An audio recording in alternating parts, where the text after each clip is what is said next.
আমি একটু অনুরোধ জানাবো আমাদের সম্মানিত অতিথিদের মঞ্চে চলে আসার জন্য। এই মুহূর্তে আমরা সম্মাননা স্মারক তুলে দিচ্ছি সাহসী সাংবাদিকতার মোহাম্মদ রায়হান হোসেনকে। সম্মাননা স্মারক গ্রহণ করছেন মোহাম্মদ রায়হান হোসেন, রিপোর্টার, দৈনিক কালের কণ্ঠ।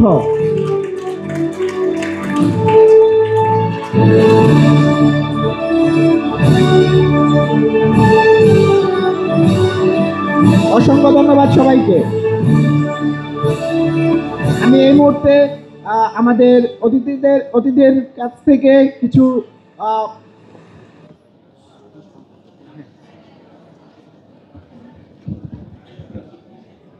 অসংখ্য ধন্যবাদ আপনাদের মাঝে আমাকে এখানে আমন্ত্রণ জানানো এবং সেই সাথে একটি সম্মান প্রদর্শন করা।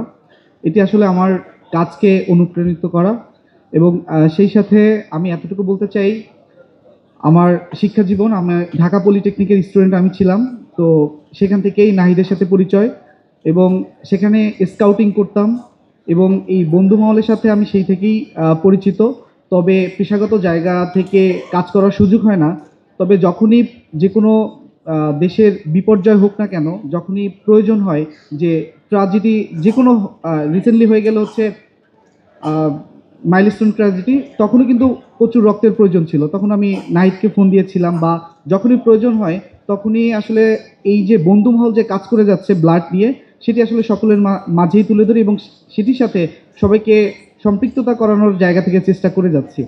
তো আপনারা যেভাবে কাজ করে যাচ্ছেন, এটি আসলে আমাদের বাংলাদেশের জন্য অত্যন্ত গুরুত্বপূর্ণ এবং বাংলাদেশ যেভাবে এগিয়ে যাচ্ছে সেখানে সেই অংশীদার হচ্ছেন আপনারা।